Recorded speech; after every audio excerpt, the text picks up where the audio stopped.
bir haqda o'ylaylik, iltimos sizlardan. Bo'ldi, Biz nima qilaylik? Faqat oilaga yashaymiz biz. Boshqa joyimiz yo'q bizning. To'laydi aka. Pulini to'laymiz. Qanaqa qilib yozda 3 oyda 3 millionlik gaz yoqish mumkin? Bilmayman endi uni siz bilasiz. Ishlatganingizni chiqarib bergan mana. Sevitamiz bitsalar, qanaqa qilib men bolamni Qarang, yozib qo'yibdi, chiqarib bergan. Ism familiyangiz qaysi bilan birga? Hammasini chiqarib bergan. Allabedi-yu. Salla hammen balki muxlofga qilyapsanlarmi? Kompyuterga yozgan ham. O'z bo'ldi, ketorlar. Bo'ldi. Sen o'zsanmi? Ha, assalomu alaykum. Ha, qarzimiz bor ekan, bir hafta kutinglar desam, uzib ketamiz deyishadi. Mana aka qarzi bor. Qarzlar borda, aka, gazdan qarzlari bor, to'lamagan o'zib ketgandingiz. Sizlar shuncha bo'ldi. Bir hafta vaqt so'raydi. Bir haftada to'laydi. Agar to'lamasa men qilib beraman. Iloji bormi bu narsani? Bor aka. Endi yaqin qo'shnim bo'ladi, endi o'zib ketsangiz qanaqa bo'ladi bu narsa? Bor aka. Nima iloji bor? Bor.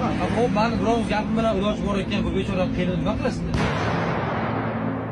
Gapim bilan hal bo'lar ekan, shu bechorani shuncha qiynadinglar. Qachongacha mansabdor insonlarga xizmat qilasizlar?